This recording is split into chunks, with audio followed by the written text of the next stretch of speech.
इस बुलेटिन में बात होगी एनडीए में पड़ी फूट की, यूपी में बदलते राजनीतिक समीकरण की। देखेंगे महाराष्ट्र को लेकर किए शरद पवार के बड़े दावे को, नीट परीक्षा में आए सुप्रीम कोर्ट के फैसले को, जानेंगे यूपी पुलिस में अग्निवीरों की भर्ती पर मचे बवाल को, और बुलेटिन के आखिर में देखेंगे जाने माने कार्टूनिस्ट इरफान की किस खबर पर पड़ी तिरछी नजर। लेकिन दिन भर की तमाम बड़ी खबरों से पहले एक नजर आज की सुर्खियों पर। बड़ी मछलियों पर कार्रवाई कब? राजकोट गेम जोन घटना पर सुनवाई में हाईकोर्ट ने गुजरात सरकार को लगाई फटकार, कहा जो भी जिम्मेदार है फैक्ट फाइंडिंग रिपोर्ट में होने चाहिए उन सब के नाम।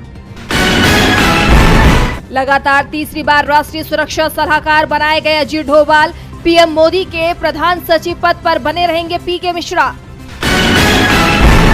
संघ और बीजेपी के रिश्तों में दरार की खबरों के बीच शिवसेना यूपीडी सांसद संजय राउत का बड़ा बयान आया सामने, कहा बीजेपी में नहीं सुनी जाती संघ की बात। और शेयर बाजार में तेजी, 204 अंकों की तेजी के साथ 76,810 पर बंद हुआ सेंसेक्स, तो 75 अंकों की तेजी के साथ 23,398 पर बंद हुआ निफ्टी। ये तो थी सुर्खियां। अब बात आज की सबसे बड़ी खबर की। लोकसभा चुनावों के बाद से एनडीए में घमासान मचा हुआ है। पीएम मोदी ने नारा 400 पार कर दिया था, लेकिन सीटें बहुमत से भी कम रह गईं। ऐसे में हार के बाद एनडीए कमजोर होता दिखाई दे रहा है। गठबंधन में भगदड़ जैसे हालात बन रहे हैं। तो क्या है पूरी खबर, जानने के लिए देखिए ये रिपोर्ट। एनडीए में भगदड़ के हालात दिखाई दे रहे हैं। महाराष्ट्र और यूपी से बीजेपी को उम्मीद थी कि एनडीए स्वीप करेगा, लेकिन यहाँ इंडिया गठबंधन ने जबरदस्त प्रदर्शन किया। महाराष्ट्र में इंडिया 5 सीट से बढ़कर 30 हो गया, तो बिहार में 1 से बढ़कर 10 तक पहुँच गया। अब हार को लेकर एनडीए के सहयोगी बीजेपी और पीएम मोदी को जिम्मेदार मान रहे हैं। शिवसेना, एनसीपी, जेडीयू ने पीएम मोदी के 400 पार के नारे को हार के लिए बड़ा कारण बताया है। तो इस बीच अचानक ही नीतीश की चुप्पी की खबर भी सामने आने लगी है। आरजेडी ने तो साफ कर दिया कि अगर नीतीश चुप है तो फिर वो कोई बड़ा फैसला लेने वाले हैं। नीतीश कुमार की मोदी से दूरी भी कुछ ऐसे ही संकेत दे रही है। दरअसल मोदी कैबिनेट के गठन के बाद से नीतीश नाराज हैं। वो केंद्र में मिले 2 मंत्री पद और जेडीयू मंत्रियों के मनचाहे मंत्रालय नहीं मिलने के चलते नाराज हैं, और संकेत मिल रहे हैं कि वो जल्द ही पाला बदल सकते हैं। तो दूसरी तरफ महाराष्ट्र में बीजेपी के सहयोगी एमएनएस ने गठबंधन तोड़ने की बात कह दी है। राज ठाकरे ने महाराष्ट्र विधानसभा चुनाव अकेले लड़ने की बात कही है, तो अजित पवार की तरफ से भी संकेत मिल रहे हैं कि वो एनडीए छोड़ सकते हैं। लोकसभा चुनाव परिणाम सामने आने के बाद से ही अजित पवार की एनसीपी की पाला बदलने की खबरें सामने आने लगी थी। इसके अलावा और भी कई पार्टियां एनडीए छोड़ने की तैयारी कर रही हैं। इस बीच बीजेपी के अंदर भी हलचल मची हुई है। टीएमसी ने दावा किया कि बीजेपी के 3 सांसद उसके साथ आने को तैयार हैं। तो यूपी में 4 से 5 बीजेपी सांसदों के सपा के संपर्क में होने की बात भी सामने आई है। यानी कि ये साफ है कि अगर नीतीश कुमार ने पाला बदला तो बीजेपी के साथ इंडिया बड़ा खेल कर देगा। लोकसभा चुनाव में खराब प्रदर्शन के बाद एनडीए में तकरार की लगातार खबरें सामने आ रही हैं। तो वहीं इस बीच आरएसएस प्रमुख मोहन भागवत और यूपी के सीएम योगी के जल्दी मुलाकात की खबरें भी सामने आ रही हैं। ये मुलाकात गोरखपुर में होने वाली है। इस मुलाकात को दिल्ली में बड़े बदलाव से जोड़कर देखा जा रहा है। देखिए ये रिपोर्ट। संघ के बीजेपी से नाराज होने की खबरें लगातार सामने आ रही हैं। पहले आरएसएस प्रमुख मोहन भागवत ने बीजेपी, खासकर पीएम मोदी के खिलाफ आलोचनात्मक बयान दिए, और अब उनके उत्तर प्रदेश के मुख्यमंत्री योगी आदित्यनाथ से मुलाकात करने की खबर सामने आ रही है, जिसके बाद सियासी गलियारों में चर्चाएं काफी तेज हैं। माना जा रहा है कि लोकसभा चुनाव के परिणामों के बाद संघ अब प्रधानमंत्री नरेंद्र मोदी का विकल्प ढूंढ रहा है, और ऐसे में योगी का नाम प्रमुख तौर पर सामने आ रहा है। दरअसल आरएसएस के वर्ग प्रशिक्षण कार्यक्रम में शामिल होने के लिए मोहन भागवत गोरखपुर पहुंच रहे हैं, और इस दौरान योगी भी गोरखपुर में होंगे। दोनों हस्तियों की मुलाकात होना तय माना जा रहा है। सिर्फ मुलाकात का समय तय होना है, और इसे लेकर कई तरह की चर्चाएं शुरू हो गई हैं। वो भी तब जब इस बार के चुनाव में यूपी में बीजेपी को करारी हार का सामना करना पड़ा है।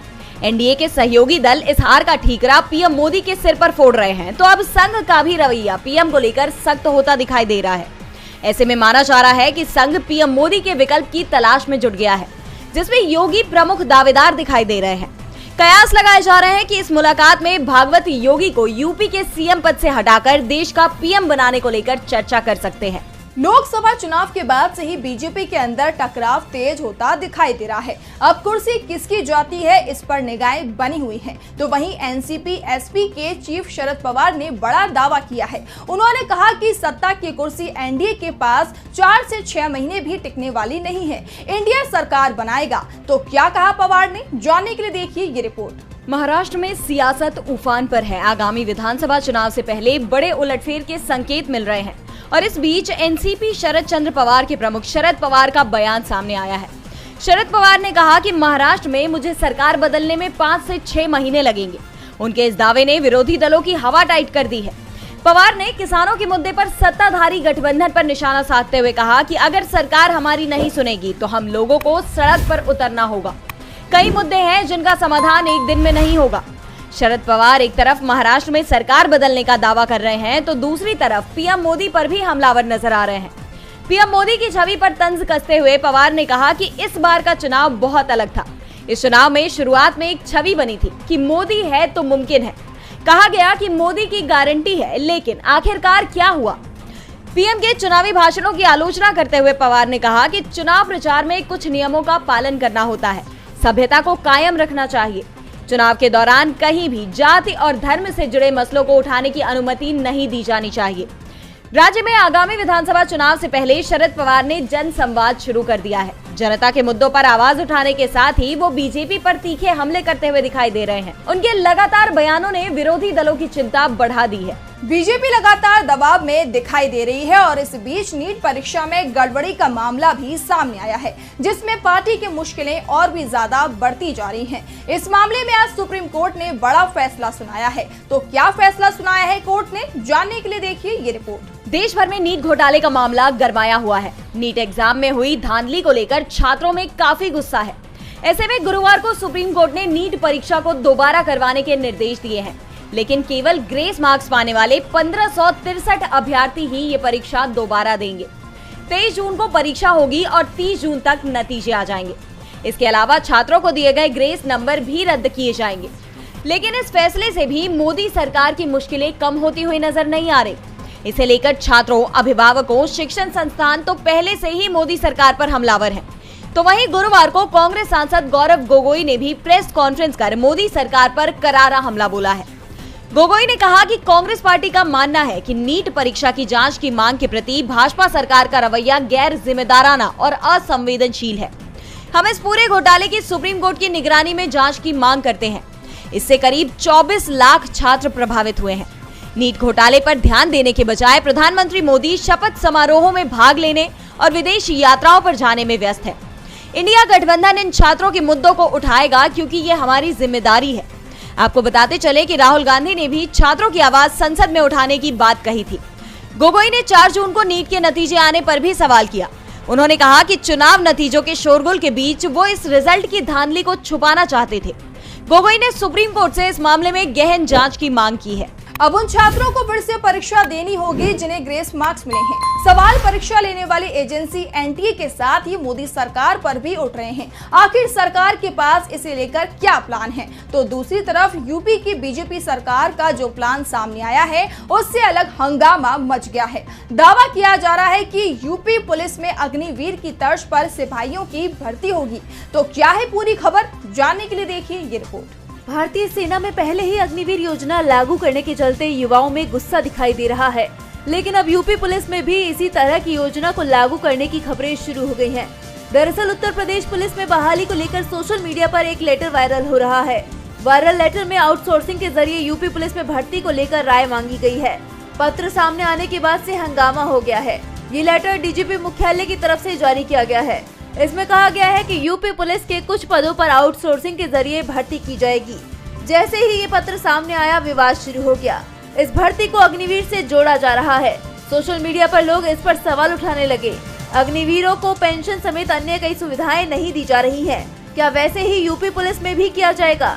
इसे लेकर चिंता जताई जा रही है। इस मामले पर विपक्ष ने राज्य की बीजेपी सरकार को घेर लिया है। अखिलेश यादव ने बीजेपी सरकार को घेरते हुए युवाओं के मुद्दे उठाए हैं और जैसे ही पत्र पर विवाद शुरू हुआ, वैसे ही प्रशासन भी बैकफुट पर आता हुआ नजर आया।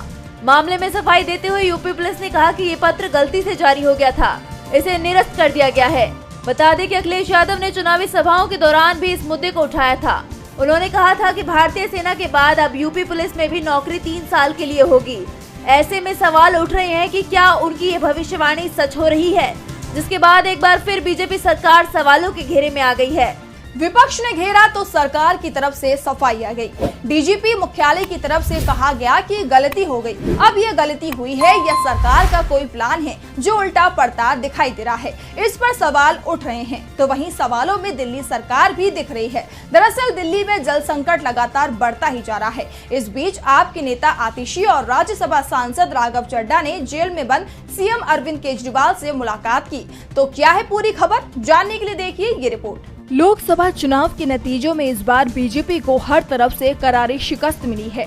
अकेले यूपी की बात करें तो 2019 में बीजेपी ने 80 में से 62 सीटें जीती थी, लेकिन इस बार ये आंकड़ा 33 पर आकर सिमट गया। और अब कहा तो ये जा रहा है कि अगर मायावती भी इंडिया गठबंधन में होती हैं, तो इस बार बीजेपी का केंद्र में सरकार बनाना नामुमकिन हो जाता। दरअसल मायावती ने इस बार अकेले ही लोकसभा चुनाव लड़ने का फैसला किया था। अब भले ही चुनाव नतीजों में बसपा को एक भी सीट हासिल ना हो, लेकिन पहली बार बसपा का वोट शेयर सिंगल डिजिट में आने पर मायावती को चिंता होनी तो जायज है। उन्हें अब बसपा के राजनीतिक भविष्य की भी चिंता सता रही होगी, इसीलिए उनके पास इंडिया गठबंधन में शामिल होने का ही विकल्प बचा है।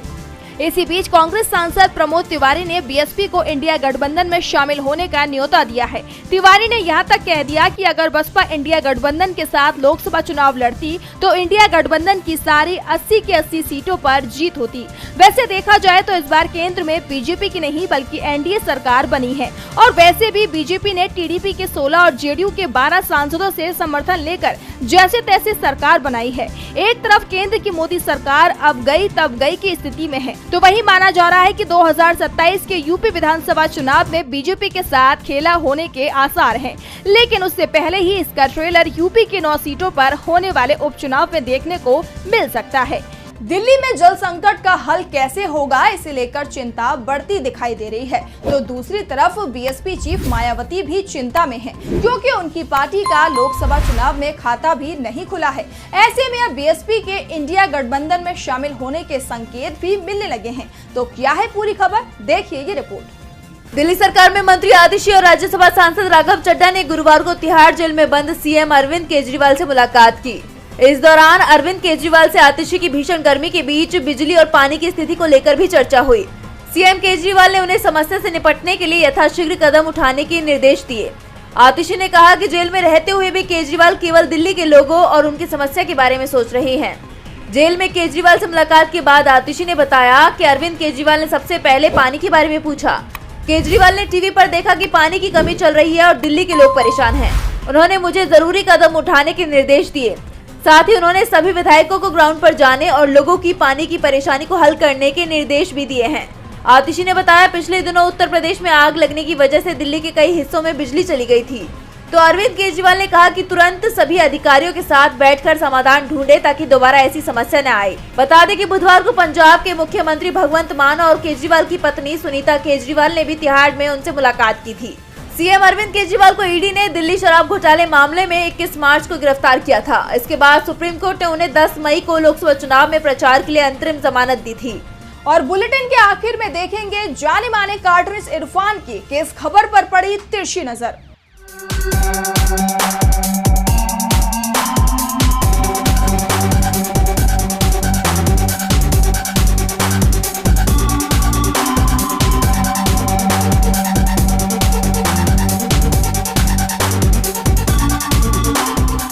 राजनीतिक सुप्तावस्था में पड़ी हुई मायावती अब बोलने लगी हैं। उन्होंने आज जम्मू कश्मीर में आतंकवादी हमले के खिलाफ सैनिक कार्रवाई के लिए मोदी सरकार की खूब तारीफ करी। बहन जी, जब आपने बोलना ही शुरू कर दिया है तो कृपया आप कुछ और भी विषयों पर बोलना शुरू कर दीजिए, जैसे महंगाई, बेरोजगारी, मणिपुर। आज सोशल मीडिया से लेकर आपके चलते फिरते जीवन में भी पत्रकारिता के बुरे दौर की चर्चा होती है, क्योंकि जिन लोगों पर सूचना देने की जिम्मेदारी है वो आपके लिए नहीं बल्कि कॉरपोरेट और सरकारों को फायदा पहुंचाने में लग गए हैं। विज्ञापन मॉडल को खारिज कर आप इस बीमारी को दूर कर सकते हैं और अपने नारे को बुलंद कीजिए। मेरे खर्च पर आजाद है खबरें।